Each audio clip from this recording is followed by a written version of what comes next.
Os celtas. Quando se fala desse povo, muitas imagens passam pela cabeça das pessoas, algumas condizentes com esse passado, outras idealizações e apropriações do presente em relação a esse passado. Mas afinal de contas, quem eram os celtas? Dá para delimitar exatamente quem eles eram? Como se apropriam desse passado hoje em dia? E como são os estudos celtas? Meu nome é Iclis Rodrigues e você está ouvindo o História FM, o podcast do Leitura Obriga História.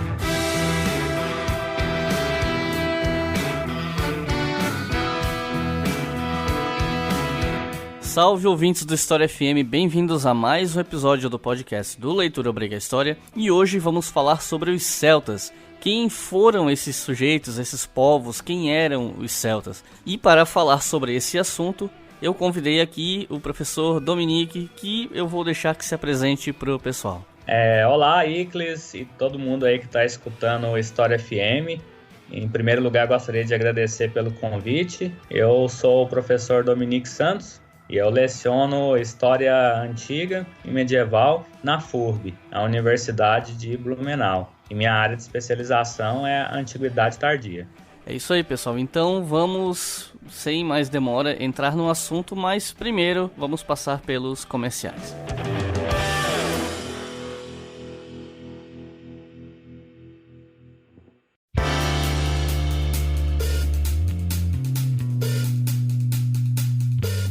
E como sempre, eu não posso começar esse episódio sem falar da nossa loja na Doppel Store. Nós estamos com duas promoções no momento e vocês podem escolher qual das duas é mais vantajosa e qual das duas é mais interessante para vocês. A opção 1 é comprar 4 camisetas e pagar apenas 3. E eu sei que nesse momento você deve estar pensando, mas eu não sei se eu preciso de 4 camisetas. Bom, o que você pode fazer é reunir os amigos para fazer uma compra conjunta. Eu tenho certeza, principalmente aqueles de vocês que fazem faculdade e cursam ciências humanas, especialmente história, eu tenho certeza que vocês vão achar camisetas ali que vocês gostem e que os seus amigos gostem. Então, por que não chamar 3 amigos, fazer uma compra conjunta e cada um leva uma camiseta, e vocês racham frete, racham os custos. É só botar 4 camisetas no carrinho e o desconto é dado automaticamente. Não precisa botar cupom, não precisa fazer nada. Só botar as 4 camisetas no carrinho e efetuar a compra. A outra opção de promoção, lembrando que as duas não são cumulativas, é o seguinte: você coloca 3 camisetas no carrinho, depois você procura no site da Doppel Store o livro Direita e Esquerda do Norberto Bobbio e o livro sai de graça. Ou, para facilitar ainda mais sua vida, você pode ir aqui na descrição do feed, clicar no link do livro que está ali embaixo, aí você vai direto para a página da Doppel Store, onde está o livro, você clica em comprar, depois você adiciona as 3 camisetas que você quer, e depois que as 3 camisetas tiverem sido adicionadas e o livro já estiver lá, o livro sai de graça. O desconto é aplicado automaticamente e você leva o livro sem pagar absolutamente nada mais por isso. Outra opção de compra conjunta também, você pode reunir amigos, chamar 2 pessoas, comprar cada um a sua camiseta, rachar os custos do frete e você ainda leva um livro. Então dá uma olhada na nossa loja porque as estampas são legais, as camisetas têm excelente qualidade, como todas as camisetas da Doppel Store inclusive, e eu tenho certeza que você vai achar camisetas que você gosta.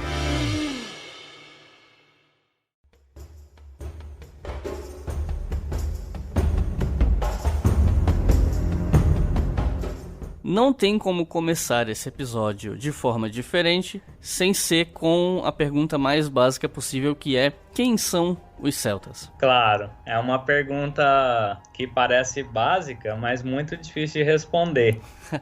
Isso é. E é uma pergunta muito importante que é feita por todo mundo que trabalha com esse assunto em qualquer lugar do mundo, assim, qualquer centro de pesquisa. Porque, diferentemente de outros povos, de outras sociedades, como, por exemplo, os romanos, você encontra, frase escrita em latim, dizendo ego civis romanus sum. Eu sou um cidadão romano. Você tem, por exemplo, o apóstolo Paulo, apelando a isso, a cidadania romana em determinado momento, mas você não tem uma frase vinda de algum texto dizendo eu sou um celta, eu sou uma pessoa celta. Então o problema já começa por aí. Você tem a definição do que é celta a partir do outro. Uma definição clássica disso, por exemplo, é a obra do Júlio César, os Comentários das Guerras Gálicas. No primeiro trecho ali, no momento específico, no início da obra, ele começa dizendo que a Gália está toda dividida em 3 partes. Daí ele diz quais são essas partes, e uma dessas partes ele diz que seria habitada por pessoas que se chamam celtas.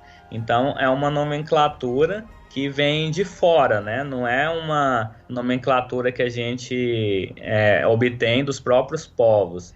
E esse termo celta, ele aparece já em autores antigos, lá no Hecateu de Mileto, por exemplo, que é um escritor grego que viveu ali no século, alguma coisa assim, 5, 6 antes de Cristo.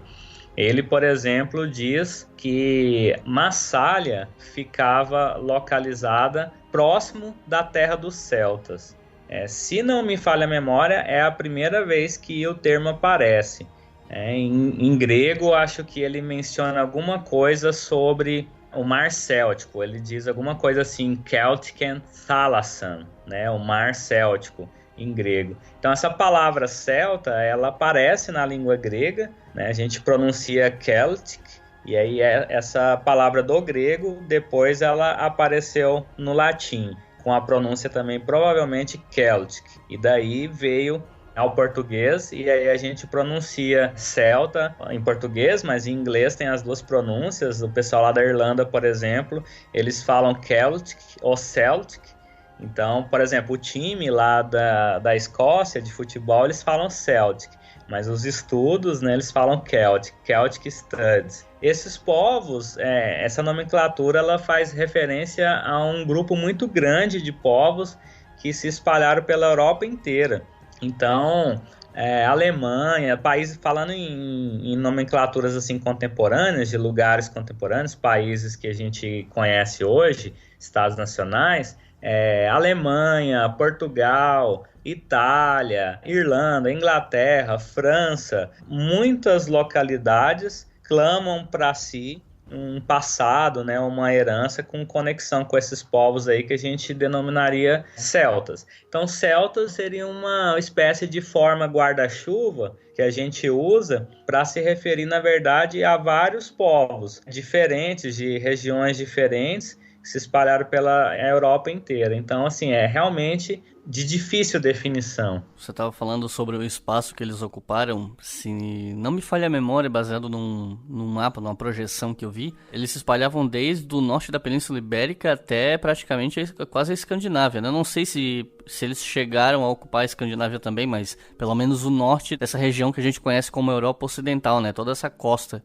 E no episódio que a gente gravou sobre Júlio César e a conquista da Gália, até um dos convidados, o Potter, ele estava falando sobre isso, né? Sobre como os tais, entre aspas, gauleses, eles não necessariamente tinham uma unidade que esse nome dava e que isso foi dado pela alteridade por parte dos romanos.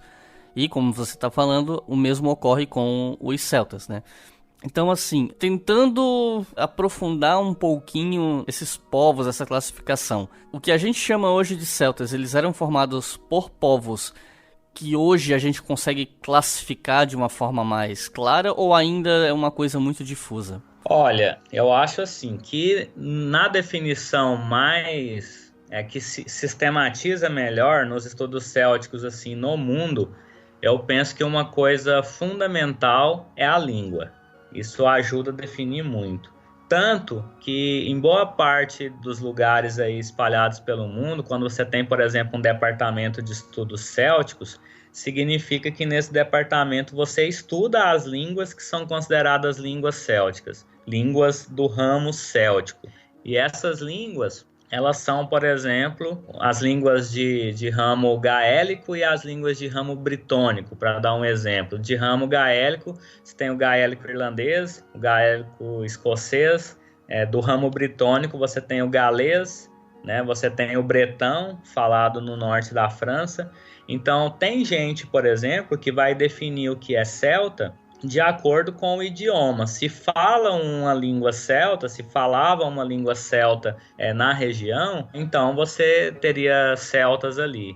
né? Mas isso que você falou, fazendo referência aí a programas anteriores, né, que vocês conversaram sobre a Gália, isso está correto. Quando você olha para o que era a Gália, o próprio Júlio César já diz, né, a Gália estava dividida em 3 partes. Mas quando você olha para a Gália, quem habitava ali, que povos eram esses, eram inúmeros povos, não só celtas, mas germânicos também. Os celtas que habitavam ali, esses gauleses, eles eram de grupos diferentes também, que tinham conflitos entre si e se espalharam por todo esse território aí. A Gália compreendia acima dos Alpes ali, e a França, né, a própria Bélgica tem esse nome porque os belgas, né, eram um povo que habitava ali também de origem céltica. A Suíça, que se chama Federação Helvética, algo assim, né, tem esse nome também derivado. Em próprio Portugal, você tinha os Lusitani, que era também uma podemos chamar a tribo, né, céltica. Se a gente for colocar os nomes de todos esses povos juntos, esses que a gente chama de celtas, daria aí facilmente uns 100 povos, umas 100 etnias diferentes umas das outras. E mesmo quando você pega um povo específico, como o que a gente chama de irlandeses lá do período da Ibérnia, que seriam os Scoti, que é um povo específico, esse povo aí também, a Irlanda no período era dividida em cerca de 150 tuarras, né, que são uma palavra irlandesa para algo que a gente talvez diria em português tribo, né? Então a Irlanda desse período aí que período é esse que a gente está falando? O século V, por exemplo, depois de Cristo, ela era dividida em cerca de 150 reinos independentes um do outro, que tinham seus próprios reis, suas próprias regras, e eram chamados de tuá, o plural tuarra, né? Então, mesmo dentro de um povo, você ainda tinha, né, fragmentações, mas sem dúvida ocupou uma região imensa. Vários nomes de lugares e cidades e países, igual eu já citei a Bélgica e a Suíça, que a gente conhece com nomenclaturas hoje contemporâneas, são nomes oriundos de nomenclaturas célticas. A cidade de Lyon, na França, por exemplo, ela tem esse nome derivado de uma nomenclatura anterior, que era Lugdunum. O que é Lugdunum? Lugdunum é a fortaleza do deus Lug. Então, é uma nomenclatura também céltica. Londinium, que é a cidade de Londres também, uma nomenclatura celta. Então, assim, a gente tem vários. Bom, já é uma coisa que a pergunta que eu ia fazer, né, ela meio que talvez já esteja parcialmente respondida, mas eu acho que vale a pena perguntar, porque em história sempre há detalhes e complexidades que a gente não pode tomar como garantidos, né? Minha pergunta é, os celtas eram um povo desses que eram considerados povos bárbaros pelos romanos? Sim, a definição de bárbaro, ela porque é interessante aqui, importante falar dos romanos, mas também é importante falar dos gregos, porque como eu falava anteriormente, os gregos já se preocupavam com os celtas, né? Então, os romanos se preocuparam com os celtas, mas os gregos também. Como consequências, tem uma série de autores que escreveram em língua grega e que falaram dos povos célticos, e que escreveram em latim também. Então, nos dois relatos, tanto em língua grega quanto em língua latina, você tem descrições desses povos que a gente chama de celtas como bárbaros. Para o grego, quem era o bárbaro? O bárbaro para o grego era aquele que não falava a língua grega. Por vezes que não tinha os costumes gregos, mas sobretudo era uma questão relacionada com a língua, né? Quem não falava grego era bárbaro. Já em Roma, também tinha a questão do latim, mas era muito importante a definição territorial, do limes, né? Do limite do império. Aqueles que estavam fora do limite, que viviam fora do limite do império, eram bárbaros. Aí aqui, claro, né, eu estou generalizando um pouco, falando assim o que é Grécia, o que é Roma. Muito grande o período, né, de tempo e de espaço, colônia, império. Então, essas definições também, elas mudam com o tempo, teriam que ser vistas em suas especificidades. Mas então, aos olhos dos gregos e aos olhos dos romanos, a gente pode sim dizer que os celtas estão entre esses povos que eles consideravam bárbaros, né? Sem dúvida, os celtas são os outros. Não está na categoria identitária do nós, mas do outros, né? Naquela definição ali do Júlio César, da Gália toda, dividida em 3 partes, ele diz que uma era habitada pelos belgas, a outra pelos aquitani, e uma terceira que na sua língua, na sua própria língua, se chamava celta, e na nossa, gaulês.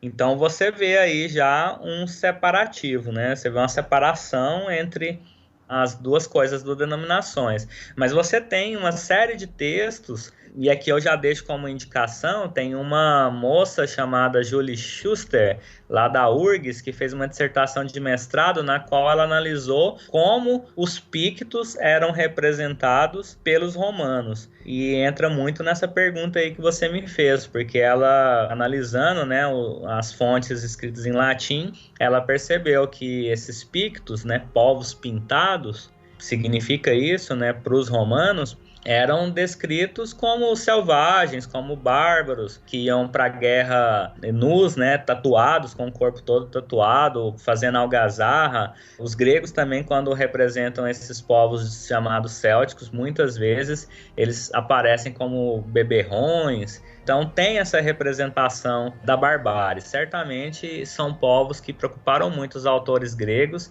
e latinos. Mas a gente também não pode esquecer que há algumas outras representações mais relacionadas com o campo da admiração. Principalmente nos textos gregos, por exemplo, os celtas aparecem como aqueles que eram filósofos da natureza, né, que sabiam interpretar, fazer cálculos matemáticos complexos. Às vezes tem algumas questões assim que aparecem que se afastam um pouco disso, né? Mas ainda assim estaria no campo assim da religião, do conhecimento. O Pitágoras, por exemplo, falando sobre os celtas, ele diz que eles conheciam a transmigração das almas.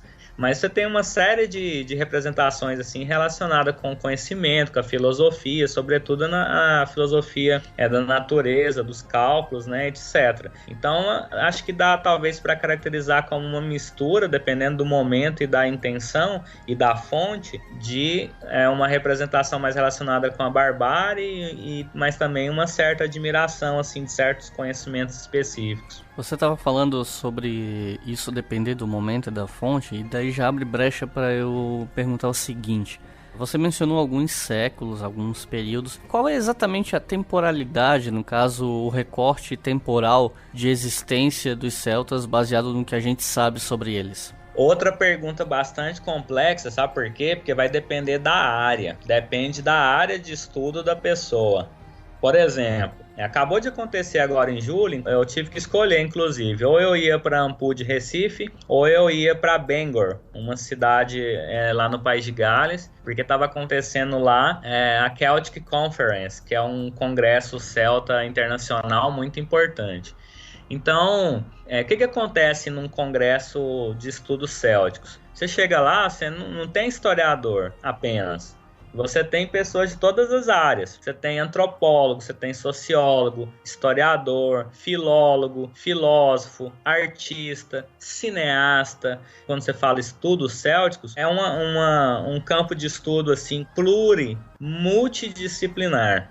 Então, o que acontece? Dependendo da área, cada pessoa vai dar uma definição mais específica, cada pesquisador.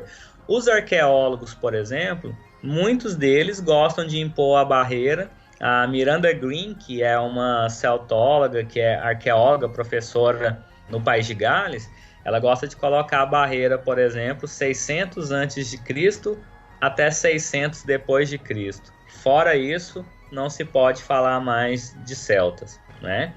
Mas se você for, por exemplo, para alguém que é do cinema, essa pessoa estuda os célticos e estuda filmes, por exemplo, do mundo contemporâneo. O cinema galês, por exemplo, e aí ela pega alguma temática que tem a ver com representação céltica. Se você vai para a literatura, por exemplo, aqui no Brasil, a gente tem a ABEI, que é a Associação Brasileira de Estudos Irlandeses, E dentro da ABEI você tem algumas pessoas que estudam literatura irlandesa, mas nessa literatura irlandesa, nos processos de construção das identidades irlandesa, no período ali da independência, né, dessas disputas políticas, culturais, sociais, econômicas com a Inglaterra ou, sobretudo, com a ideia de Reino Unido, você tem pessoas que estudam, por exemplo, a construção desse imaginário céltico ou os usos de um passado céltico para a elaboração dessas questões na literatura, nos currícula irlandeses, como se ensinava a história da Irlanda, por exemplo, nas escolas desse período, na poesia, na música, no folclore. Então, quando você vai para os estudos, um congresso de estudos célticos, você encontra todo esse pessoal com as suas definições muito variadas do que é ser celta, né?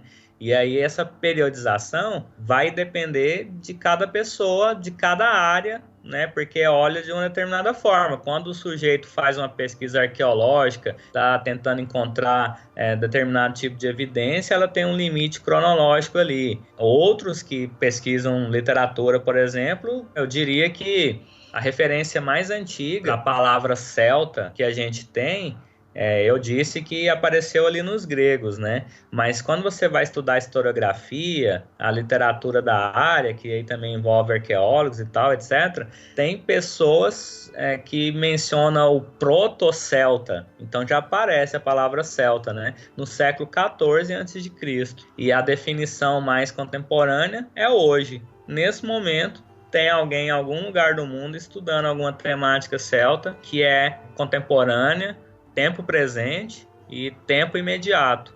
Na UFSC mesmo, né, a universidade aí que você fez sua formação, conhece muito bem, você tem aí um núcleo de estudos irlandeses na UFSC, que é coordenado por alguns colegas do departamento aí da tradução, da letras, da literatura, né, a professora Maria Rita, que coordena esse grupo. Há alguns estudos dessas pessoas, né, relacionados com a questão céltica na literatura, no cinema e no teatro, né, e assim por diante. Bom, então, para a gente finalizar esse primeiro bloco, eu queria te perguntar qual seria, na tua opinião, aí, baseado, né, nos teus estudos, na tua leitura, no teu contato com outros profissionais, o que você acha que caracteriza um povo celta? Sobretudo, a língua, né? Todos esses povos que eu mencionei, apesar dessa pluralidade muito grande, eles falavam uma língua céltica, né? Então,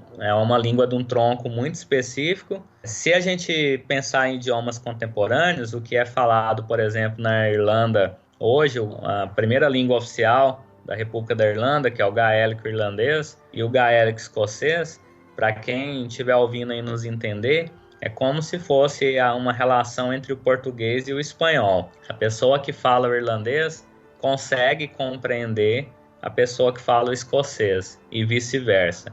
Eu já presenciei a pessoa falando em gaélico irlandês e a outra respondendo em gaélico escocês e vice-versa, e as duas pessoas conversando. Se fosse, por exemplo, do gaélico irlandês para o galês, já é uma língua diferente, é uma língua do tronco britônico, mas ainda assim um idioma céltico. Algumas coisas poderão ser compreensíveis. Então eu diria que a língua, e por isso que algumas pessoas que estudam celtas continuam estudando celtas ainda hoje, porque as línguas ainda existem. O irlandês, por exemplo, ele é o irlandês moderno, não é o irlandês antigo, que tem as suas variações, mas ainda assim é a língua irlandesa, que é considerada uma língua céltica. Então, eu diria que a questão número 1 é a língua, mas também tem a questão religiosa, e aí é um grande debate. Por exemplo, em todo grupo celta tinha druida. O druida é uma personagem importante aí do mundo sagrado, suprassensível, né, céltico. Em muitos livros a gente vai encontrar, se não a definição, pelo menos o debate de que o que uniria esses povos aí diversos seria a língua, falar uma língua céltica, e alguns costumes mágico-religiosos semelhantes. Eu já ouvi falar algumas vezes, e aí o pessoal que tá acostumado a ouvir o nosso podcast e ver o canal sabe que antiguidade não é muito a minha praia, então talvez seja uma pergunta meio super leigo, mas eu já ouvi falar muitas vezes a respeito dos druidas como sujeitos de um período mais antigo, que não necessariamente perpassariam, sei lá, o fim do Império Romano, o começo dessa Alta Idade Média. Essa informação lá tá correta? De fato, os druidas eram sujeitos de um período um pouco mais antigo desses povos celtas? Então, aqui eu tenho que responder para você não com a minha opinião particular de historiador, mas considerando a grande pluralidade de pessoas que escutam, né, o podcast, eu tenho que pensar nessa grande divergência que tem aí de visões entre as pessoas que estudam o campo, né? Porque para mim, sim, eu uso o termo druida quando eu encontro o termo druida nas fontes, mas eu sou historiador. Então, por exemplo, no livro sexto das Guerras Gálicas, quando o Júlio César fala sobre druidas, ele inclusive cita alguns, aí eu falo sobre druidas. Mas tem outros momentos, por exemplo, tem um texto, uma fonte irlandesa escrita por volta do século VII, que é a Vita Sancti Patrici, Vida de São Patrício, escrita por um hagiógrafo irlandês chamado Morhu Moku MacTaine. Quando o Morhu escreve, ele faz uma análise ali de uns personagens que são personagens que manipulam o sagrado e andam junto com um rei específico chamado Lurry. E quando o Patrício chega nas terras desse Lurry, um desses personagens levanta voo e vem voando até o Patrício, né? E o Patrício então faz uma oração e a fonte diz assim: aquele danado que degradou a fé católica cai do seu voo, bate a cabeça numa pedra e morre. E dentro do contexto da fonte, todo o vocabulário para se referir a esses personagens é um vocabulário persa. Então, essas pessoas são chamadas reis. O sujeito aí que levanta voo é um mago, né? E o lugar que eles estão administrativamente falando é uma satrapia. Isso, claro, não tem relação com a Irlanda, né? Mas é a forma discursiva ali que o autor da fonte escreveu para narrar. Eu penso que esse personagem aí específico, a gente ainda está diante de um druida, mas não aparece essa nomenclatura na fonte. Então, aí já começa um problema e começa um debate. E o debate mais amplo sobre isso, por isso que eu iniciei dizendo que é diferente eu, como historiador, responder, e alguém da literatura, ou da folclorística, ou da antropologia, por exemplo. Porque você tem o neodruidismo, você tem pessoas que estudam druidezas. Eu não acredito, por exemplo, na existência de druidezas. Eu, como historiador, não uso essa forma, né, analítica, não faço esse tipo de menção, procedo da maneira como eu indiquei antes. Consulto as fontes, a documentação do período, que é o que o historiador costuma fazer. Mas pessoas de outras áreas, como elas têm outras metodologias e outros interesses, elas argumentam que há druidas e até druidezas até hoje, né? Se você fizesse essa pergunta para um folclorista, a resposta provavelmente ia ser muito diferente dessa minha. Então, isso tem até um pouco a ver com a forma com a qual os estudos célticos são encarados no Brasil, alguns preconceitos que tem sobre o campo e algumas questões assim, porque muitas pessoas que tentam estudar celtas, elas tentam estudar a partir da história, da ciência da história, e muitas vezes, dependendo do tema que a pessoa estuda, não vai dar muito certo, porque ela vai ter que, obrigatoriamente, ter essa intersecção aí interdisciplinar e vai gerar alguns problemas que são percebidos de uma maneira por nós historiadores e de outra por pessoas que são de outras áreas.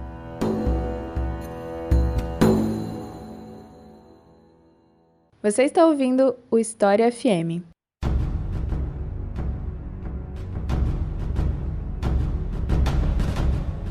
Nesse segundo bloco, nós vamos focar um pouco mais nesse último ponto que você estava falando sobre a pluralidade dos estudos célticos, né? Então, sendo alguém do campo, que está inserido nessa pesquisa, que já pesquisou no exterior, que participa dos eventos, que tem contato com os acadêmicos da área, eu acho que dá para começar talvez resumindo sobre o que são esses estudos célticos e como eles funcionam, levando em consideração que é uma área tão plural, com gente de tantas áreas, né? Como tudo isso que para um público leigo pode parecer uma grande bagunça, como tudo isso funciona na prática de forma organizada e acadêmica. De forma organizada e acadêmica, há em vários países do mundo departamentos de estudos célticos. Infelizmente, no Brasil, nós não temos um departamento de estudos célticos. Depois eu posso até falar sobre isso e sobre a situação brasileira. Mas pensando num panorama amplo, é muito significativo, eu penso, o fato de que o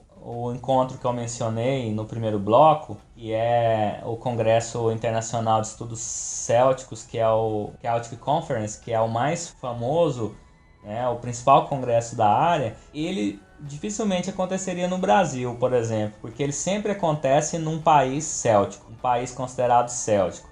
Então ele foi no país de Gales, o anterior aconteceu na Universidade de Glasgow, na Escócia, ele já aconteceu na Irlanda, ele já aconteceu em Bonn, na Alemanha, então sempre num país considerado céltico. E aí é até interessante, né? Porque eu estou citando a Alemanha, muita gente só contempla a parte germânica, né? da Alemanha. Esquece que a Alemanha também tem um passado céltico. Então, na prática, geralmente esses países que clamam uma herança céltica, que tem uma discussão sobre isso, neles que a gente tem a maior parte dos departamentos de estudos célticos. E a gente tem nos Estados Unidos. Os Estados Unidos tem congressos, tem departamento de estudos célticos. Como que funciona um departamento de estudos célticos? Ele funciona mais ou menos como funciona um departamento de estudos clássicos, né? Você vai ali no departamento de estudos clássicos, aqui no Brasil, por exemplo, a gente tem alguns departamentos de estudos clássicos, mas no geral, a história sobre a Grécia, a história romana, geralmente é trabalhada por historiadores, né? Nas escolas e boa parte das nossas universidades. Fora do Brasil, não. Você tem o departamento de estudos clássicos e nos departamentos de estudos clássicos você estuda Grécia e Roma. E ali não tem só historiador. Então o departamento de estudos célticos é a mesma lógica, né? Você chega lá, você tem pessoas de várias áreas, mas sobretudo historiadores, linguistas, pessoas que estudam literatura, história da linguagem, às vezes você tem folcloristas, às vezes você tem também filósofos. Então, juntos essas pessoas lecionam disciplinas das mais diversas, mas que tem como ponto em comum, foco e objetivo estudar os celtas em alguma dimensão possível, alguma relação com os povos celtas. Então, os departamentos de estudos célticos espalhados pelo mundo, geralmente, acho que dá para falar que tem uma ênfase linguística. É muito difícil, por exemplo, você conseguir uma vaga para lecionar num departamento de estudos célticos e você não saber uma língua céltica. Então, mesmo o historiador, ele vai saber uma língua céltica. É claro que você pode estudar os celtas por essa visão das fontes gregas, das fontes latinas, mas é muito difícil imaginar um departamento de estudos célticos qualificado em algum lugar do mundo. Por exemplo, o departamento de celtas, estudos célticos do Jesus College na Universidade de Oxford, não ter lá um historiador, e tem, né, eu os conheço, e eles saberem línguas celtas. E saber uma língua celta, muitas vezes não significa você apenas saber, por exemplo, eu falo irlandês, falo gaélico irlandês contemporâneo. Não. Muitas vezes significa você saber irlandês antigo, irlandês médio e irlandês contemporâneo. Tem mais essa ainda? Tem mais essa divisão? Tem mais essa divisão. Em alguns casos, você saber galês antigo, médio, moderno e as suas variações, né?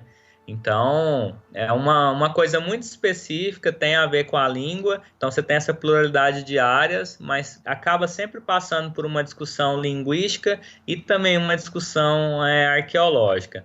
apesar de que, como eu disse, depende muito do período, né, que a pessoa estuda. E desses locais onde os estudos célticos são mais proeminentes, pensando aqui no caso que eventualmente alguém que está ouvindo tá, né, ouvindo a gente conversar, tá ficando interessado, tá pensando na possibilidade até talvez de estudar fora do Brasil, uma pós, se interessa por antiguidade.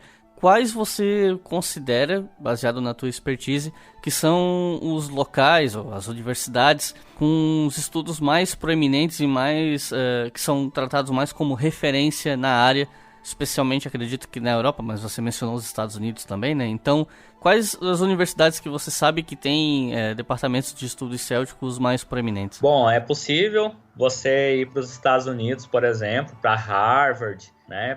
Tem algumas universidades nos Estados Unidos que você pode se dirigir para lá e fazer esse tipo de estudo. Mas isso também vai depender do que a pessoa estuda e da ênfase que ela quer dar. Porque, por exemplo, se a pessoa pesquisa língua, se o tipo de pesquisa que ela faz tem a ver, por exemplo, com o irlandês antigo, é claro que ela pode ir para Cambridge, por exemplo, mas seria muito legal se ela pudesse ir para a Irlanda mesmo, porque ela faria suas pesquisas sobre a língua irlandesa antiga, mas ela também poderia estudar, por exemplo, na Universidade de Galway.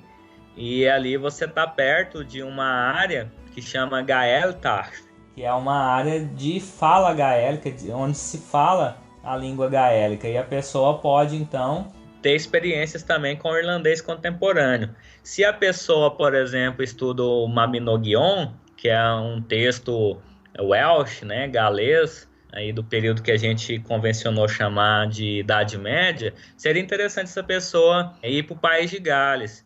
Uma universidade, talvez no Brasil, as pessoas não ouviram, a não ser quem é da área, não ouviram falar, que é Aberystwyth, que é uma cidade que fica na costa do País de Gales, e ali você tem grandes nomes de estudos célticos, sobretudo se a especialidade for relacionada com esse passado galês, né? Então seria interessante ir para lá. Mas claro, você tem Oxford, que tem um departamento de estudos célticos no Jesus College, e você tem Cambridge também. Cambridge é uma referência. Você tem estudos ali de língua, né, e estudos célticos, e tem várias pessoas que estudam Irlanda. Você também pode ir para a Escócia, para a Universidade de Glasgow. Lá também conheço algumas pessoas lá que desenvolvem estudos sobre Owen, Stones, ou sobre literatura irlandesa do período também que a gente chama de medieval. Então, assim, tem muitas opções. A própria Alemanha também, é possível ir para lá e desenvolver estudos célticos lá. Eu diria, assim, que depende muito, talvez a graduação a pessoa fica aqui no Brasil mesmo, aí num mestrado ou possivelmente num doutorado, apesar de a gente estar num momento difícil, né, de poucas bolsas, que eu espero que passe, né, esse momento turbulento, mas é possível a pessoa fazer um mestrado ou um doutorado nesses países. A gente tem exemplos, tem um colega nosso aqui do Brasil, Nelson Bondioli, ele fez o mestrado dele com a Miranda Green, que é uma grande pesquisadora de celtas em nível mundial, e ela é professora na universidade, acho que de Cardiff, não estou certo da universidade, mas no País de Gales, e o Nelson, brasileiro, fez história antiga no interior, né, de algum estado aqui brasileiro, nem teve assim história antiga direito, porque no período que ele estudou, a universidade infelizmente não contava com um profissional especializado em história antiga, então fez toda a sua graduação estudando celtas, recorrendo, né, a outras pessoas que poderiam auxiliar, e depois no mestrado conseguiu ir para o País de Gales e fez os seus estudos ali. Então, é bastante possível. Tem muitos brasileiros, também pela própria ABEI, Associação Brasileira de Estudos Irlandeses, aí mais não na história, mas no campo da literatura, que foram para a DCU, né, a UCD, que são universidades em Dublin, a Trinity College, que é também uma grande referência. Tem ali o professor Damian McManus, que escreveu uma obra, para quem estuda Ogham, que posso explicar depois, são pedras, né, irlandesas com uma escrita específica, escreveu um livro, a Guide to Ogham, né, um guia para você estudar o Ogham. É praticamente considerado a Bíblia da área, né? Todo mundo lê esse livro aí no mundo inteiro, né? Toda biblioteca que você for de estudos célticos, você vai encontrar essa obra. E ele está lá, dando aula no Trinity College Dublin. Então, seria interessante, né, poder estudar lá. Aliás, falando em Irlanda, você fez um pós-doutorado lá, né, se eu não estou enganado? Eu fiz doutorado sanduíche. Ah, foi o sanduíche. Eu achei que era pós-doc, então eu me confundi. Não, pós-doc eu fui para Oxford. Ah, sim. Eu fiquei 1 ano durante meu doutorado com a bolsa PDE da CAPES, né, o doutorado sanduíche, justamente para poder observar algumas questões específicas na época relacionadas com a minha tese. Eu fiz a minha tese sobre São Patrício e estudando São Patrício, que é considerado o padroeiro dos irlandeses, né? Eu precisei ir para Irlanda para ler algumas coisas específicas. Fiquei 1 ano lá, morando em Dublin, estudando na UCD, University College Dublin. E aproveitando para falar, né, ainda falando de estudos célticos, você comentou que você fez o teu doutorado sanduíche lá, ou seja, 1 ano lá, 3 anos no Brasil. E sendo você da área e sendo um professor aqui no Brasil, eu te pergunto, como são os estudos célticos no Brasil? Quais departamentos são mais proeminentes? O pessoal que se interessa pelo tema, em quais universidades a gente tem mais movimentação nesses estudos? Eventos que aconteçam eventualmente no Brasil, ou se você está sabendo de algum que está para acontecer? Como é o cenário no Brasil para estudos célticos? No Brasil, eu já mencionei a ABEI, que é a Associação Brasileira de Estudos Irlandeses. Sim. Tem muita coisa que acontece por ali. Claro que relacionado com a Irlanda, né, porque é uma associação de estudos irlandeses, mas que não deixa aí de ter os seus contatos com outras possibilidades. Tem muito estudo ali, sobretudo na área do teatro, do filme, da literatura. Igual eu mencionei, na própria UFSC aí tem um núcleo de estudos irlandeses, você tem um núcleo de estudos irlandeses até agora recentemente fundado em Palmas, no Tocantins. Você tem já no Nordeste, você tem representante também na Federal de Goiás. Então, em torno dessa associação, Associação Brasileira de Estudos Irlandeses, você tem muita coisa acontecendo já há um certo tempo, há algumas décadas. Eu lembro de ter tido contato com a ABEI para meados de 2013, 2014, mais ou menos, porque era uma época que eu estava cogitando estudar a Irlanda, né? Acabei migrando para outros campos, mas lembro de ter tido contato e também percebi que, de fato, a área mais proeminente me parecia ser justamente a literatura, mas também com boa ênfase em teatro. Eu até tive contato com o professor José Roberto Oshé, aqui do Departamento de Letras da UFSC, que inclusive, ele, se eu não me engano, ele traduziu o Pós-Guerra do Tony Judt, então um cara que tá bem transitando ali, né, nas ciências humanas. Pro pessoal que é da história, né, eu tô supondo, né, que boa parte dos meus ouvintes são da área, então pra gente que é da história, que caminhos você acha que são interessantes do ponto de vista de um historiador aqui no Brasil? Tem a ABEI, né, e é possível a pessoa também fazer estudos de história relacionado com a ABEI. Eles são também multidisciplinares e plurais, mas claro, você está certo. Eu também interpreto que tem um foco na literatura, tanto que os trabalhos geralmente nos eventos da ABEI são apresentados em língua inglesa, em sua maioria, né? As pessoas já leem inglês porque muita gente é da letras. Isso acontece mesmo, mas também existe a possibilidade. A cátedra da ABEI, ela tem uma cátedra com o nome do Yeats, né, que é um poeta irlandês. Essa cátedra foi inaugurada pelo próprio presidente da Irlanda, então a ABEI tem contatos direto com a Irlanda, o presidente veio, visitou a USP, está sempre em contato com a embaixada da Irlanda. Então, assim, é muito importante lembrar-se da ABEI, mesmo se a pessoa faz até um estudo independente, que eu vou explicar respondendo a sua pergunta, mas mesmo nesse caso é importante. Eu vou te dar um exemplo prático que aconteceu comigo, que por meio da ABEI, da embaixada da Irlanda, a gente conseguiu resolver. Na época do doutorado sanduíche, eu precisava de alguma documentação específica ali da CAPES para conseguir o doutorado sanduíche e precisava um visto para o país, uma questão assim, não me lembro os detalhes agora. mas a situação da Irlanda era diferente. Lá você não conseguia o visto antes, você conseguia o visto depois. Só você entra no país e aí você tem, no período que eu fui, não sei se a regra ainda se mantém, você tinha um período ali de 30 dias para poder regularizar a sua situação. E aí como é que eu ia explicar para a CAPES que era assim, eu não tinha o visto para ir, que eu só ia conseguir o visto depois e tal, etc. Recorri à AB, falamos com a embaixada, o pessoal da embaixada fez uma carta explicando como é que funcionava a situação para brasileiro entrar na Irlanda, e aí por meio disso a situação se resolveu. Então, beleza, registre-se, né, que a AB é muito importante para vários aspectos. Também é importante falar que existe a Brater, que é uma revista de estudos célticos e germânicos, que também existe no Brasil já há algumas décadas. Hoje ela está situada ali na Universidade no Maranhão, a professora Adriana Zire, também tem um grupo, né, em torno, que auxilia a professora e ela está cuidando dessa revista.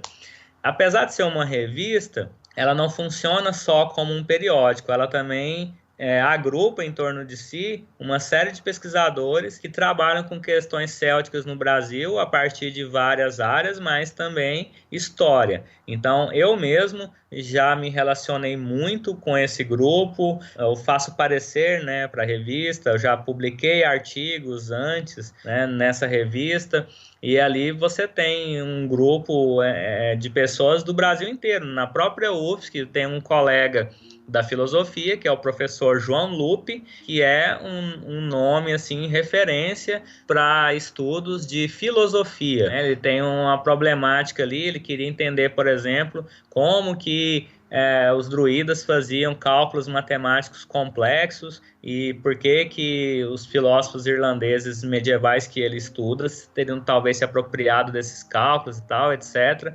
Então ele chegou nesse assunto, né? E ele é aí da UFSC, da área de filosofia. Da história, além de mim, você tem a própria Adriane Zire, que é professora de História Medieval no Maranhão, e ela pesquisa muito essa questão do imaginário. Tem um documento que ela trabalha muito, que são as visões de Túndalo, né? Como é que essa questão apareceu em Portugal, né? Esse imaginário aí desses paraísos terreais, dessas ilhas, né, imaginárias. Então ela estuda essa questão. Você tem na Federal Fluminense a professora Adrienne Baron Tacla, que é arqueóloga, que fez o seu doutorado em Oxford, né, e ela estuda também essas questões célticas a partir da arqueologia, a partir da cultura material. Ela desenvolveu recentemente um projeto com moedas célticas no museu lá no Rio de Janeiro.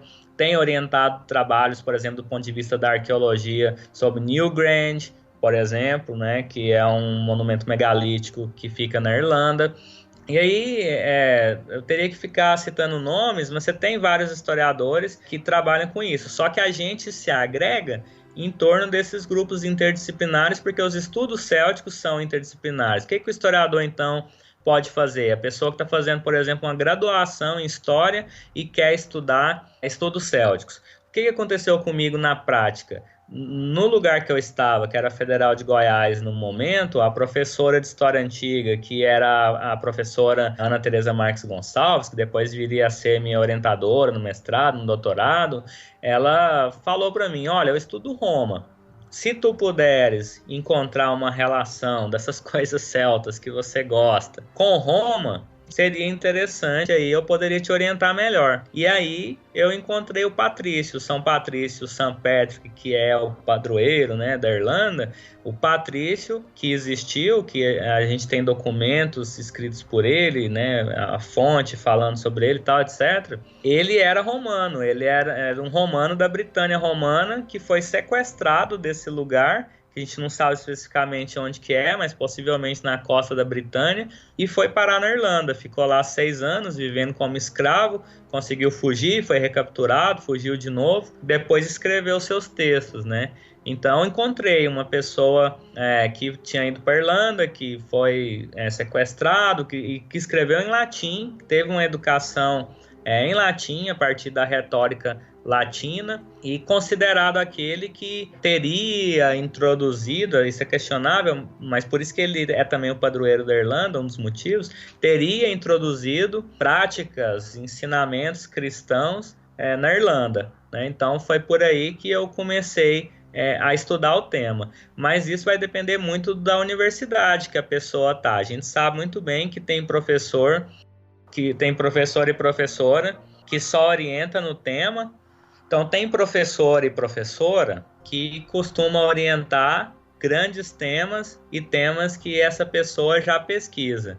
E há outros professores e outras professoras que aceitam esse desafio de orientar temas novos, temas propostos, muitas vezes por estudantes, né, que avançam para além daquele campo que o professor ou a professora está acostumado. Então, essa situação vai depender muito da universidade. Primeiro, se a universidade tem professor de história antiga, professor de história medieval, porque, embora os estudos célticos tenham esse caráter disciplinar, no Brasil, na área da história, quase todo mundo, eu estou falando quase aqui apenas para não generalizar, mas eu não consigo me lembrar de ninguém na área da história que estude celtas e que não esteja relacionado com a antiguidade e com o medievo. Então a universidade seria interessante se ela tivesse alguém que lecionasse história antiga ou história medieval e que aceitasse acolher esse futuro historiador ou historiadora querendo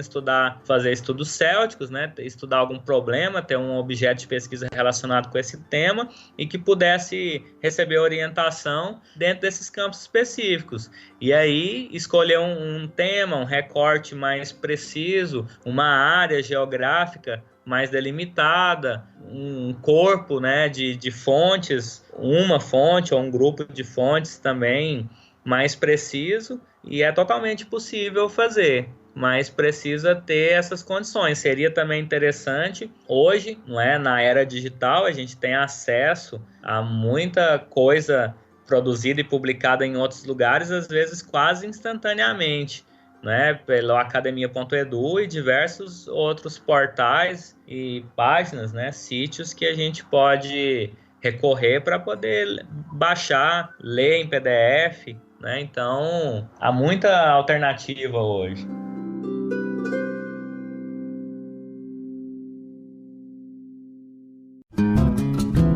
Nossos colaboradores no Apoia-se ouviram esse episódio primeiro. Se você quer ouvir os nossos episódios com antecedência, acesse apoia.se/obrigahistoria e ajude a manter o História FM no ar.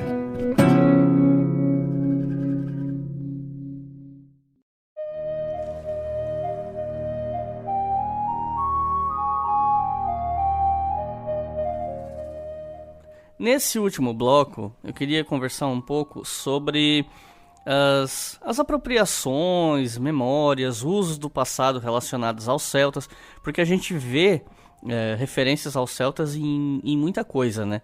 Nos esportes, na cultura popular, no cinema, nos jogos, bares, de tudo um pouco, né? Então, assim, acho que a gente pode começar talvez pelo turismo, focado em atrações que têm relação com esse passado desses povos. Então, o que você pode falar pra gente sobre esse turismo inspirado nos celtas? Você tem na Irlanda, por exemplo, essa possibilidade aí explorada a partir da música, da arte e do turismo associado a isso, né? Então você vai para a Irlanda e você tem festivais ali folclóricos de música, né, no verão, por exemplo, para você entrar em contato aí com essas questões. E muitas vezes você percebe, ultimamente eu vi uma ação aí do governo irlandês, uma parceria que o governo irlandês fez com vários países do mundo, não relacionado com a cultura celta em si, mas explorando o St. Patrick's Day. Então, eles começaram a, por exemplo, fazer com que os monumentos nacionais de cada país se colocassem na cor verde no 17 de março, né, que é o dia de São Patrício. Então, Cristo Redentor fica verde, né, a Torre Eiffel fica verde nessa promoção. esse mesmo tipo de ideia de você vender a Irlanda, por exemplo, dessa maneira, eu já vi isso sendo feito com a questão céltica, dizendo que se trata da Ilha Verde, da Ilha Celta, uma espécie de ilha mágica, né, que você pode visitar. O pessoal do neopaganismo, por exemplo, explora isso muito para você conhecer as canções folclóricas célticas, a música céltica, que é algo bastante, inclusive, complicado, né, de definir o que seria essa música celta ou arte céltica, mas isso tudo, por vezes, eu sinto que recentemente passou essa questão mais do Patrick's Day, acho que uma questão assim que deu certo, funcionou e está sendo explorada mais, mas um pouco antes, assim, talvez uns 15 anos atrás, ou uns 20 anos atrás, essa questão céltica associada com o turismo, né, principalmente para a Irlanda, mas também para a Bretanha, né, no norte da França, acontece muito. Você também tem Cornwall, a Cornualha, que é uma região ali que também gostaria de ser independente da Inglaterra.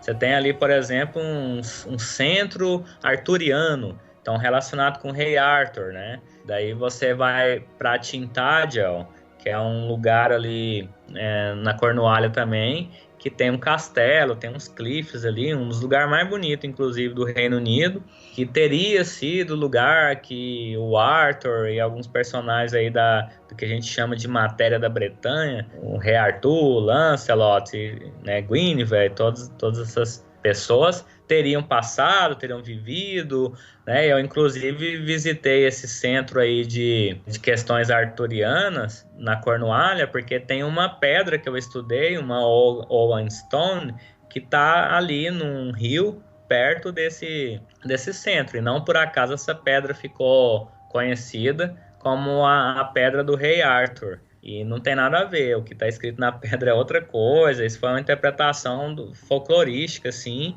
do século XVI, XVII, por causa do lugar, né? Então você tem isso. Eu me lembro quando eu fui para Oxford, por exemplo, eu fui retirar o visto, e para você retirar o visto aí para poder ir para Inglaterra, é tudo por correio, né? Você vai no lugar para tirar o visto em São Paulo, Rio, Brasília, que eu me lembre, e isso é mandado para Colômbia, depois devolvido para você e tal. Então tem um processo ali que você preenche uns documentos e tal, para poder solicitar o visto, enquanto isso você fica esperando, né? E aí tem uma televisão ali passando algumas questões relacionadas com a Inglaterra, e aí mostra o Palácio de Buckingham, né? Essas Big Ben, essas questões assim mais que todo mundo, senso comum, conhece, relacionado com a rainha e tal, etc. Mas mostra também Stonehenge, né? Ali, e mostra Cornwall, né? Então todo esse imaginário aí relacionado com o rei Arthur também sendo utilizado para propostas aí de propaganda, né?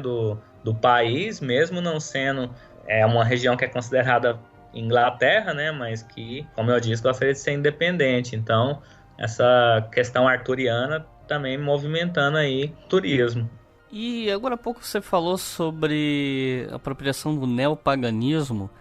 E eu acho que isso é uma coisa interessante de se mencionar, porque assim, quando a gente conversou que a gente ia gravar sobre celtas, imediatamente eu comecei a procurar imagens que eu poderia usar para fazer uma capa para o episódio. E quando você procura coisas sobre celtas em busca de imagem, sempre aparecem umas coisas assim muito... Eu não sei nem se eu deveria estar usando essa palavra, mas assim, para as pessoas entenderem o que eu quero dizer, coisas meio esotéricas, muita coisa assim que parece muito mais uma apropriação moderna, descontextualizada, do que necessariamente algo que tem de fato alguma ligação um pouco mais próxima com o que a gente sabe do paganismo, né, do passado. Então, assim, o que você sabe a respeito disso, ou como você interpreta essas apropriações, qual é a tua opinião em relação a isso? Então, tem pesquisador, inclusive, que não gosta de utilizar o termo celta, a não ser para a antiguidade, e fala que essa terminologia céltica não passa de uma invenção de neopagãos do contemporâneo para poder, com algum desejo de utilização específica. Você mencionou aí no início que os celtas, eles são utilizados das mais diversas formas, né? Então você tem Asterix e Obelix, grandes personagens assim que a gente conhece como sendo mago, né? Como Merlin, por exemplo. Você vê vestido sempre muito parecido, vestido sempre de branco, né? Com a varinha ali ou com alguma coisa, falando algumas palavras mágicas, executando suas magias, sendo que você só tem um texto lá do Plínio que menciona que os druidas estariam vestidos de branco, né? O único texto que existe, mas nas representações cinematográficas, televisivas, nas séries, né? Você vê isso com muita frequência. E aí você tem também essas pessoas que fazem reconstrucionismos, né? E tem essas crenças neopagãs e que fazem as criações mais imaginativas possíveis. Você tem isso em bandas que tocam folk metal e que recriam também. Você tem trabalhos bastante sérios, mas você tem trabalhos que você não nem percebe, não vê assim, muita pesquisa. E realmente, se você jogar celtas no Google, você vai encontrar muita questão dessa natureza. Eu fico assim reflexivo e pensando para responder, porque tem também as pessoas que têm isso como profissão de fé, né? Você tem pessoas que são pagãs, que são neopagãs hoje. Então, eu como historiador, claro, eu estou em outro campo, né? Eu estou em outra questão, penso diferente sobre isso. Mas você tem as pessoas que acreditam nisso, que seguem o neodruidismo. Você, por exemplo, toda vez quando tem o solstício aí de verão, vai 40 mil pessoas, né? São 40 mil pessoas que vão ali para Stonehenge para poder observar o nascer do sol e aplaudir. E tem ali os festivais, tem sociedades neodruídicas, né, que participam disso. E aí você já vê que para certos grupos, Stonehenge acaba sendo incorporada como se fosse algo céltico, mas são monumentos megalíticos, né, que datam de períodos muito anteriores, utilizado aí com outros propósitos, outras questões, mas entra tudo, você mistura camadas temporais, Stonehenge com druidas, né, e com festival e druidas tudo de branco. Então você pega representações distintas geograficamente e no tempo, cronologicamente, e mistura. Pega Plínio, druida de branco, Stonehenge, lá na Inglaterra, e aí druida de branco, festival solstício, né, o nascer do sol, e vai construindo todas essas coisas. Mas é claro, de repente pode ter alguém aí que está ouvindo que se considera um reconstrucionista, pagão, e aí a pessoa vai dizer que não, e a pessoa às vezes tem um trabalho sério, né, de reconstrução, de tentativa, de aproximação do que teria sido o paganismo, por meio até de textos. Eu já vi, na época aí que existia o Orkut, tinha grupos de reconstrucionistas pagãos que trocavam textos, tentavam estudar irlandês antigo e tal. Então é uma questão espinhosa, porque para a gente da história, a gente tem, assim, às vezes, a gente quer analisar a coisa historicamente, faz isso e quer ressarçar, né, essas questões. Mas a gente não pode esquecer que tem grupos que têm isso como crença, né, e aí se torna uma questão espinhosa. E na política, né? A gente está falando aqui bastante da religião, mas eu tô me lembrando que no episódio sobre Júlio César e a Conquista da Gália, o Potter falou muitas vezes sobre essa questão, e você também mencionou isso aqui, sobre Helvética como, né, uma identidade suíça baseada nos gauleses e tal. A gente sabe que existem movimentos políticos que buscam no passado elementos de integração de uma identidade nacional que teria toda uma linhagem antiga, e isso, suponho, acontece também com os celtas. Procede? Procede, isso é muito claro. Se você se dirigir ao centro de Dublin, por exemplo, você vai ver o Correio Central ali, o General Post Office, e você vai ver que tem uma imagem do Cuchulainn, né, o Cuchulainn ali. Quem é essa pessoa? Essa pessoa é um herói que aparece no Tomb of Queen, que é talvez considerada a maior epopeia de língua irlandesa. Então, existe aí essa epopeia irlandesa que conta a história de um rei, uma rainha, que tem uma conversa de travesseiro ali, dependendo do corpus documental que você utiliza, tem uma conversa de travesseiro e ali decidem contar suas riquezas, e aí um percebe que a riqueza comparado com o outro é quase igual, exceto porque um tinha a mais um touro lá específico que o outro não tinha. E aí inicia-se toda uma guerra por conta de um touro. E aparece esse herói aí, o Cuchulainn, né, o Cuchulainn, que vai lutar de um dos lados, né, dos exércitos. E aí esse herói, por exemplo, ele é transformado e readaptado, ressignificado para questões políticas contemporâneas. Então esse herói ele aparece tanto na República da Irlanda, está lá no Correio Central, como eu mencionei, em forma de uma estátua, aparece nas poesias, nos textos literários, né, da República da Irlanda, como aparece também lá nos murais de Belfast, lá nos murais da Irlanda do Norte, como sendo um herói que defenderia o Ulster.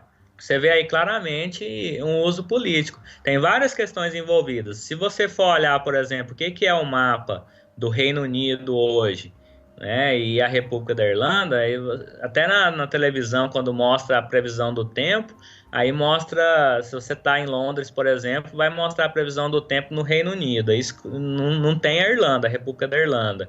Você tem a Inglaterra, a Escócia, o País de Gales, né, a Ilha de Man, que é uma dependência da coroa, né, um status ali parecido com o status das Malvinas, que eles chamam de Falklands. E você tem a Irlanda do Norte, e aí aparece isso no mapa, né? Se você for olhar com cuidado, você vai ver que, exceto a Inglaterra, apesar de parte da Inglaterra também ter essas relações, mas você vai ver que, exceto a Inglaterra, todos os outros países aí em torno clamam para si uma identidade céltica.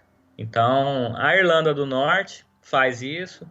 A Cornualha, dentro da própria Inglaterra, gostaria de se separar. Eles têm bandeira, eles têm uma língua própria, o Cornish, córnico, né? Então, eles têm o seu próprio idioma. O País de Gales é a mesma coisa, né? Eles têm o galês, é um país ali próprio. A Ilha de Man, a mesma coisa, eles falam gaélico-manês, né? Eu visitei lá também, visitei os museus, conheci ali várias questões, eles também têm esse processo. E claro, a Escócia fez referendo recentemente, né? Teve até uma disputa ali entre Glasgow e Edinburgh, porque um ganhou mais o sim, o outro ganhou mais o não, mas também queriam independência. Então, se existisse um reino, igual existe o Reino Unido, né, um reino céltico, baseado nessa tentativa de construção nacionalista, herança, né, o nome aqui está aberto para discussão, tem várias discussões teóricas sobre esse assunto, mas só para simplificar e exemplificar, daria para fazer então um reino céltico, todo mundo faria parte, um Celtic Kingdom, em vez de um United Kingdom, e daí todo mundo faria parte, menos a Inglaterra, né? Então, por isso, você encontra assim, vários movimentos de resistência.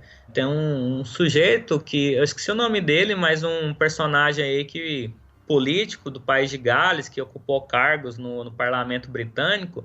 Olha que interessante o que ele fala. Ele fala que essa ideia de britânico, de Britishness e de Englishness, nada mais é do que uma forma que os ingleses criaram para impor a sua anglicidade sobre nós. Nós quem? Nós, os galeses, né?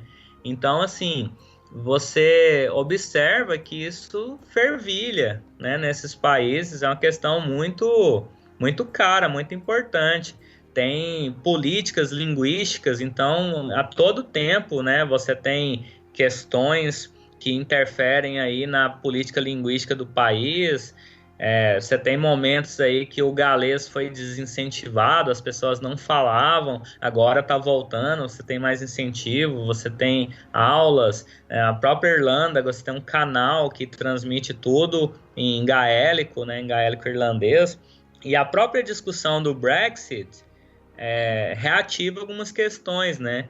Um dos temas mais discutidos aí, por exemplo, do ponto de vista das duas Irlandas, é justamente o que vai ser feito com a fronteira entre Belfast, né, e Dublin, entre a República da Irlanda e a Irlanda do Norte, porque tem uma coisa ali que eles chamam de soft border, né, que é uma fronteira mais tranquila, mais light, acessível. Você pega um trem de Dublin para Belfast, demora um tempo ali, umas 2 horas talvez, e você cruza, não tem nem controle, não tem imigração, você pode passar de um país para o outro.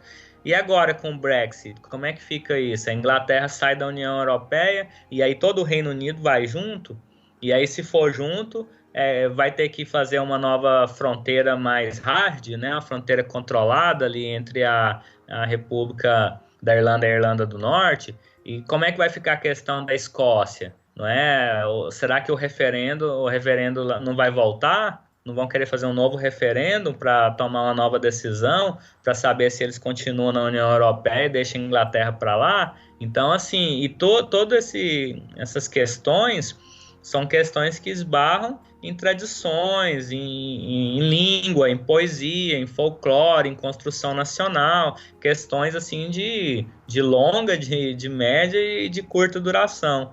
E que, não por acaso, muitos autores que negam a existência de celtas, de celticidade, de celtismo, ou falam que isso é um exagero, que isso é um celtocentrismo, por coincidência ou não, muitos desses autores são ingleses. Nas minhas pesquisas que eu fiz mesmo sobre Owen Stones, eu tive que tomar esse cuidado, porque eu percebi que tinha um conjunto de argumentos muito romanocêntricos, e esses argumentos romanocêntricos, eles estavam vinculados com a Britânia enquanto a Britânia romana, então a utilização da ideia de Roma para fazer um passado do que teria sido no passado a Inglaterra, e de outro lado, alguns argumentos muito celtocentrados, porque eram argumentos, inclusive, que falavam em uma talassocracia céltica no Mar da Irlanda. E aí, por outro lado, você tem textos que se referem ao British Seas, né, os mares britânicos. E eles são 7, aí cita os mares, aí um deles o Mar da Irlanda. Então o Mar da Irlanda seria um mar britânico, né? Então assim, é muito espinhosa essa questão, né? Para mim, talvez porque eu sou brasileiro, eu consigo enxergar algumas coisas assim de maneira diferente, mas lá no Reino Unido, nesses vários países que integram o Reino Unido e na própria República da Irlanda, você tem que tomar cuidado, né, com o que você está falando e o jeito que você fala, porque pode entrar em questões políticas aí, às vezes você não está nem sabendo. E com relação à literatura, eu acho que a gente precisa tocar nesse assunto, até porque, como já foi mencionado muitas vezes aqui nesse episódio, o campo dos estudos celtas na literatura é bastante prolífico, tanto no Brasil quanto fora. O que a gente tem em relação à literatura sobre os celtas? Entra naquela questão que você vai ter que aceitar que o que está sendo produzido em línguas celtas no contemporâneo, por exemplo, se você pegar só a literatura contemporânea, é celta.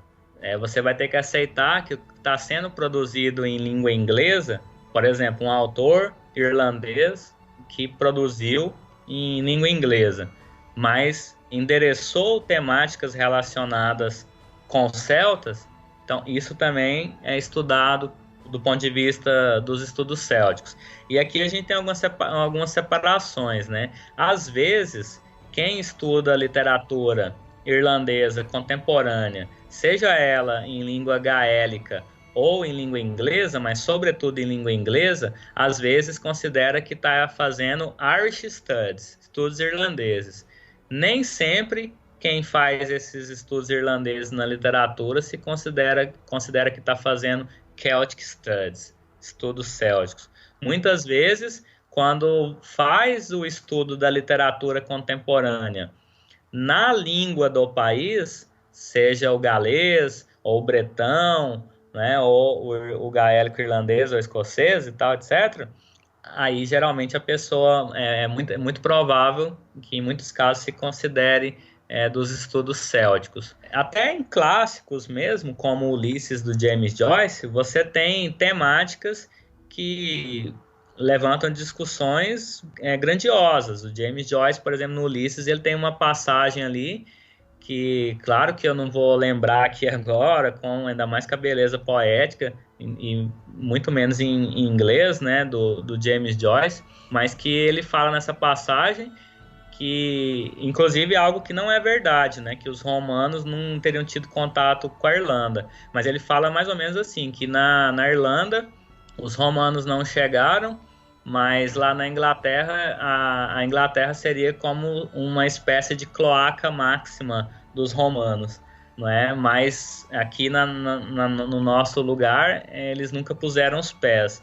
Então você percebe aí, né, na literatura, um autor que é conhecido, renomado no mundo inteiro e estudado quase que no mundo inteiro, né? Você tem aí comemorações até ao James Joyce no mundo inteiro, e tem essa referência, né, falando claramente, relacionando claramente o passado do contato aí dos romanos e desses povos tradicionais, nativos, né, que viviam no lugar, e o fato dos romanos não terem chegado na Irlanda e terem ficado só na Inglaterra, como se os irlandeses então fossem os resistentes, bravos, né, que não sofreram invasão romana, ou não tiveram contato.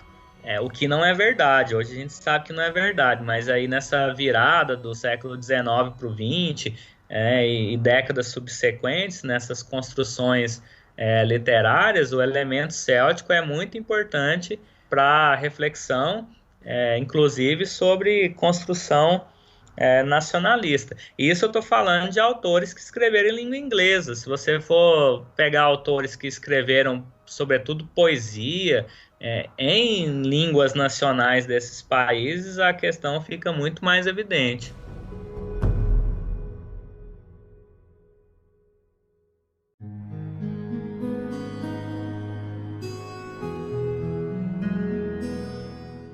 Nos encaminhamos para o encerramento desse episódio. Eu queria te agradecer muito por ter vindo aqui hoje, Dominique, gravar com a gente. Vindo entre aspas, porque a gente está gravando à distância, mas muito obrigado por estar participando aqui conosco. Eu já vou te passar a palavra para a gente fazer umas considerações finais, mas primeiro, como a gente tradicionalmente faz aqui, recomendações de leitura. Podendo ser leituras em português, inglês ou espanhol, preferencialmente, que são línguas mais acessíveis para o pessoal aqui no Brasil, especialmente o pessoal que está na academia, né? Então, quais seriam as recomendações de leitura sobre esse assunto que você passaria para os nossos ouvintes? Em primeiro lugar, eu gostaria de agradecer a participação, é muito interessante debater esse assunto, conversar sobre isso, então eu te agradeço pelo convite, né, por poder aqui participar e debater essas questões. Ações de leitura. Geral, para poder você entender várias questões sobre as quais a gente conversou aqui hoje, tem o livro da própria Miranda Green, que eu já mencionei durante algum dos blocos, que se chama O Mundo Celta. Está em inglês, The Celtic World. Eu não conheço tradução para o português dessa obra, mas é uma obra que reúne os grandes especialistas do mundo na área dos estudos célticos, de áreas diferentes. Então você vai ter capítulo de arqueólogo, capítulo de historiador, capítulo de linguista, debatendo esse assunto. Então a primeira obra seria essa, da Miranda Green, The Celtic World. Eu gostaria de recomendar também a leitura de uma tese de doutoramento que acabou de ser defendida na Unirio, no programa lá da Unirio, que é a Universidade Federal do Estado do Rio de Janeiro, o programa de memória social. Foi uma tese que eu tive o prazer de participar da banca ali, de avaliação, né, do doutorado, do Eric Carvalho de Mello. Ele fez uma tese sobre festivais célticos. Então ele viajou para a Europa, passou um tempo, voltou, foi lá várias vezes, depois disso também, e ficou estudando a partir da memória os festivais célticos, como é que as coisas funcionavam. Então ele foi para a Bretanha, francesa, né, ali no norte da França, Ele foi para Cornualha, foi para o País de Gales, foi para Inglaterra, para Irlanda, e ficou vendo como é que funcionavam os festivais célticos, entrevistando as pessoas, e fez uma tese sobre esse aspecto aí da memória. E nessa tese dele ele discute muita coisa assim, política, histórica, né? Claro que sempre a partir da memória, e analisando festivais célticos. Então é muito interessante ler a tese do Eric. Mas assim, para quem está querendo começar a estudar celtas, tem uma dica assim que eu dou que eu acho que vale a pena seguir, que é entrar na página da revista Bratar, dessa associação que eu mencionei de estudos célticos e germânicos. Ela está hospedada, se eu não me engano, na UEMA, na Universidade Estadual do Maranhão. Se não for estadual, é federal, mas com certeza no Maranhão. É só colocar Bratar, né? Escreve Brathar, alguns falam Brahar, né? E aí a pessoa vai conseguir localizar uma série de estudos desde que a revista existe. Então tem muito artigo ali de quase todo mundo que eu mencionei, brasileiro, por exemplo. Essas pessoas já publicaram, né, na revista.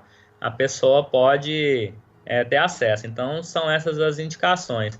Inclusive eu esqueci de mencionar ali em algum dos blocos que você falou sobre congressos célticos. Esse mesmo pessoal aí que está em torno da revista Bratar já fez no Brasil vários congressos de estudos célticos e germânicos.